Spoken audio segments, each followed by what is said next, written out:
Konflik Israel-Palestina telah lama menjadi sumber kekhawatiran global. Peristiwa baru-baru ini telah mendorongnya kembali menjadi sorotan. Operasi militer Israel di wilayah Palestina telah menuai kecaman luas. Kritikus berpendapat bahwa tindakan ini tidak proporsional dan merugikan warga sipil. Mereka menunjuk pada tingginya jumlah korban Palestina, terutama anak-anak. Kehancuran rumah dan infrastruktur di Gaza juga menjadi perhatian utama. Tindakan ini telah menyebabkan tuduhan pelanggaran hak asasi manusia. Badan-badan internasional seperti Perserikatan Bangsa-Bangsa sering mengkritik Israel. Mereka mengutip pelanggaran hukum internasional dan pelanggaran hak asasi manusia. Blokade Gaza yang sedang berlangsung dan perluasan permukiman di tepi barat adalah isu-isu yang sangat diperdebatkan. Banyak yang melihat ini sebagai hambatan perdamaian dan pelanggaran hak-hak Palestina. Namun,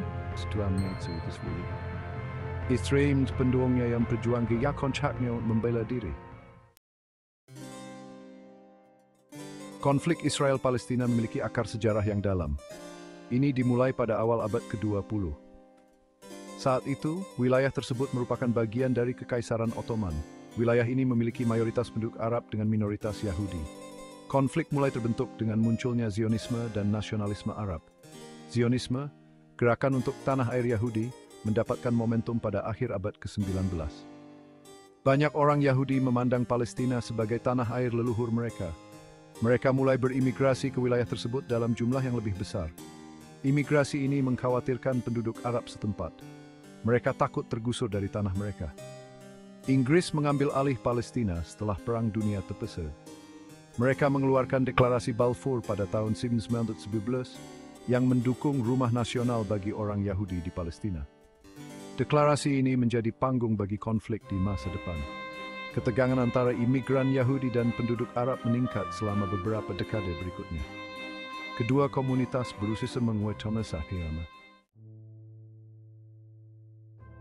Beberapa peristiwa penting telah membentuk konflik Israel-Palestina. Pada tahun 1947, Perserikatan Bangsa-Bangsa mengusulkan rencana pembagian untuk membagi Palestina.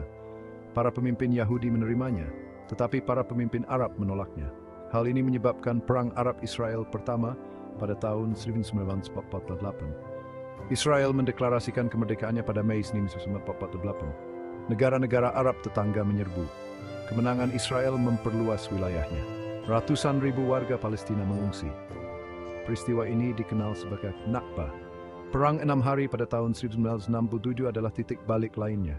Israel merebut tepi barat, Yerusalem Timur, dan jalur Gaza.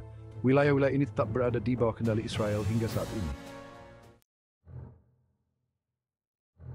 Bagian 4. Kritik global terhadap tindakan Israel. Tindakan Israel di wilayah-wilayah pendudukan telah menuai kritik internasional yang meluas. Pembangunan permukiman di tepi barat merupakan isu utama. Permukiman ini dianggap ilegal menurut hukum internasional. Banyak yang memandangnya sebagai hambatan perdamaian. Situasi di Gaza adalah sumber kecaman lainnya. Israel memberlakukan blokade atas Gaza pada tahun 2007. Kritikus berpendapat bahwa hal itu sama saja dengan hukuman kolektif. Ini sangat berdampak pada ekonomi dan kondisi kehidupan Gaza. Bagian 5. Perspektif dari kedua sisi. Memahami konflik membutuhkan pertimbangan perspektif Israel dan Palestina. Banyak orang Israel memandang tindakan mereka sebagai sesuatu yang diperlukan untuk keamanan. Mereka menunjuk pada sejarah perang, serangan teroris, dan tembakan roket dari Gaza. Bagi mereka, langkah-langkah seperti tembok pemisah dan operasi militer adalah bentuk pertahanan diri. Israel juga menekankan keterikatan sejarah dan agama mereka dengan tanah tersebut. Mereka melihat Israel sebagai tempat berlindung yang diperlukan bagi orang Yahudi setelah berabad-abad mengalami penganiayaan. Di sisi lain, Palestina memandang diri mereka sebagai korban pengusiran dan pendudukan. Mereka melihat pembentukan Israel sebagai bencana yang menyebabkan ratusan ribu orang terlantar. Bagi mereka, permukiman dan kehadiran militer Israel di tepi barat adalah pendudukan ilegal. Mereka memperjuangkan hak mereka untuk melawan dan menentukan nasib sendiri.